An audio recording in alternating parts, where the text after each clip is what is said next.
So guys, please like, share, and subscribe to my channel. Alright, my subscribe button is very translucent, so it should be over there somewhere. Click it. Like, share, guys. Okay, so right now I'm gonna talk to you guys about, let's talk about business, whatever it may be. Okay, and even if you're not in a business, you're in business, right? So some of you are business owners, you're doing a lot of different things, or things that you want to do, or you're desiring to be business owners. But know that when you're faithful with a little, then God will give you the much. When you're faithful over the few things that He's given to you, then He will give you more. So let's talk about the courtesies of business owners, whether you are saved or you are unsaved. I'm mostly talking to saved folks because that's who I'm talking to most of the time, but this applies to everybody. How are you treating your patrons? Are you partial? Meaning there's some people you give the best customer service to and some you will not, based on, well, they don't tip much, they don't come there all the time.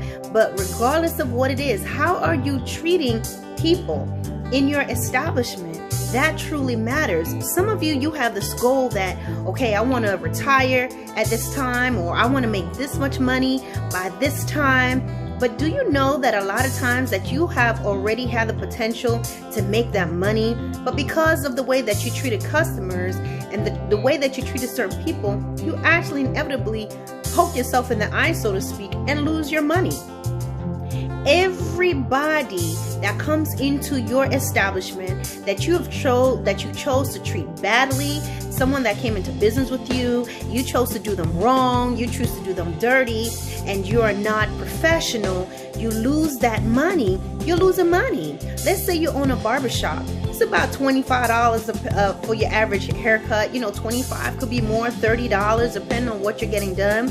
But let's go with the average $25. Someone comes to your establishment and you decide, that person sits there waiting, you decide you're going to put somebody else in a chair that came after them that did not have an appointment, just because this is your homeboy or this is your homegirl, or simply because you don't value them very much, right? So then they leave, or maybe they come back and you do something like that again. You keep them waiting, you take forever, that's $25 you lost. Now, a lot of times what happened with a lot of business owners is that, and you're looking at the bigger picture, well, I got these many people, but you must consider what you have lost. If this person get, let's say, a haircut for $25, $30, you lost $30 right then when that person decides not to come back. Then you look at, normally people are getting their haircut every week. So you've lost $120. You times that by a year, how much have you lost? Then you times that by the amount the other people that person may say, this is not a good place. Then you times that by the amount of other people that you've been rude to that's not coming back. You do the math just a little bit and think about how many people, how much money have you lost? I always give the example, you can have $1 million. You take just $1 off of that amount and it changes. It brings it back down to what? $999,999. Just that dollar. You take off 50 cents, it still changes it, doesn't it? So the reason why you're still working and you can't get the things that you're getting, you have to think about those. There are other variables, right? But this is for people that you have poor customer service.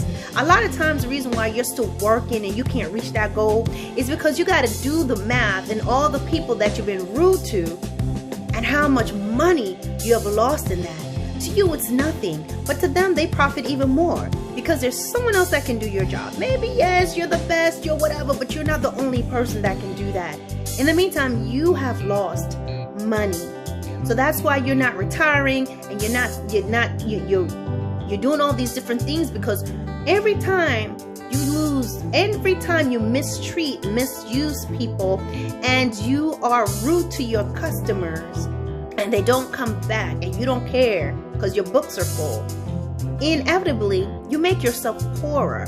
At the very least, you're not as rich or as successful as you could be, capital wise, right?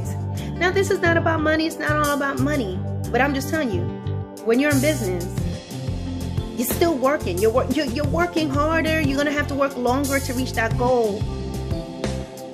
Because why? Every time you're nasty, you put another hole in your pocket. All right, so consider what I'm saying. Again, like, share, subscribe to my channel, and I'll see you guys another time. Bye.